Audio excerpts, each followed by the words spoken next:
Hello, welcome to the Southern Mountain Kitchen. Today we're making chicken schnitzel.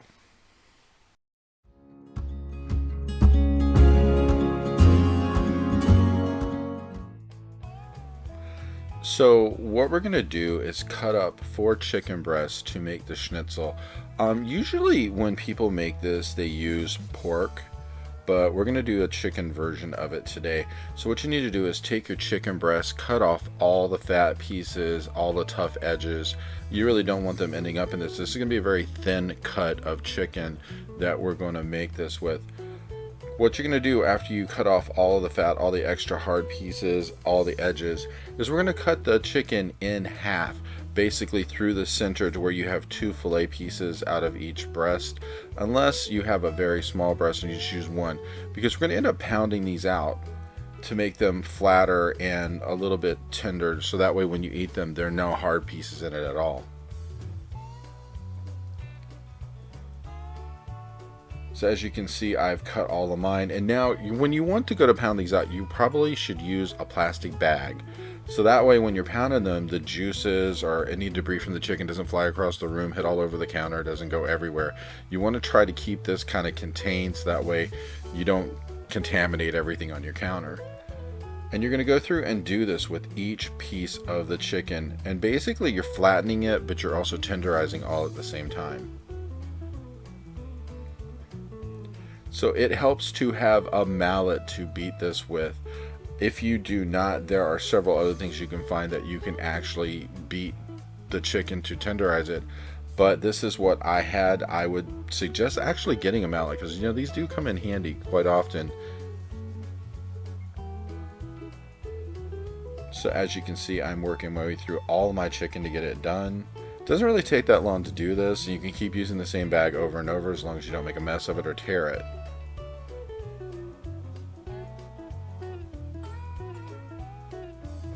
And now all mine are done. So what I have done is I've gotten a decent sized bowl and I put buttermilk in it, and then on the platter that I have a half a cup of Italian breadcrumbs, a half a cup of flour, and a half a cup of Panko breadcrumbs, and I'm mixing the 3 together to coat the outside of the chicken.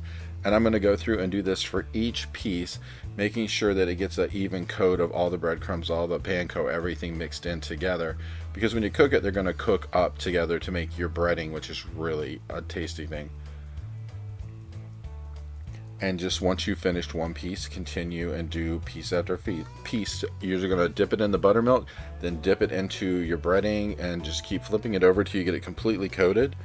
And then, like I'm stacking them all onto my cutting board, so that way they're there waiting for me to fry them and they're all ready to go at once. It doesn't take a long time to cook these once you do get them in the oil, so it's kind of wise to have them already breaded, already ready to go. Now if you don't like buttermilk, you don't have to use it. You can use regular milk or egg to coat your chicken with to make this stick. And once you go and dip, as long as there's something wet on the outside of the chicken, it's going to stick. So if it's regular milk, buttermilk, egg, you're in business. And just go through and make sure each of these gets coated. Because I think, exactly enough of the breading to do all of them, which was kind of funny. It just worked out just right. Now you're going to put a pan on your stove, get it up to medium to high heat, and put enough oil in it to cover the bottom. I put at least a little over ½ an inch in there. And then put in 2 to 3 pieces at a time to cook. You don't want them really over top of each other. You want them to have the room to cook and be all on their own. And you're going to cook this for several minutes, anywhere from 3 to 5 minutes. And then you're going to check to see how it's doing. Now for seasoning on top, we are going to put a ½ teaspoon of salt, a ½ teaspoon of pepper, and a ½ teaspoon of chicken seasoning. And that's all I'm adding, because inside of the Italian breadcrumbs there was already some Italian seasoning anyway. So we're just adding some extra flavor to it by what we're doing with the salt, pepper, and the chicken seasoning. Pay attention as this is cooking, because you do not want to burn the bottom. It's easy enough just to pull up one corner and check to see how it's doing. As it's starting to get golden brown, then you know it's time to flip it. And like I said, this is just a few minute process here. It doesn't take all that long. It's a few minutes each side, and these get cooked through because they are so thin. So it's easy to cook. And once you get some done, take them out, put them onto a plate where it has paper towels, and start the next batch. When you flip them, you may want to put salt and pepper and seasoning on the other side, depending on how much you put on the first side. It will help the flavor.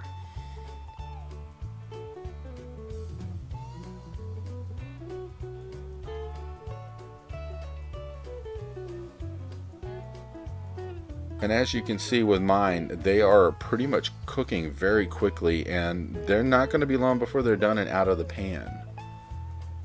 And this is what it looks like when it's done. And I served mine with macaroni cheese, which is baked macaroni cheese. I have a video for that on my YouTube channel, and I'll put a link below if you'd like to watch that as well, because it turned out really great and these pair perfectly together.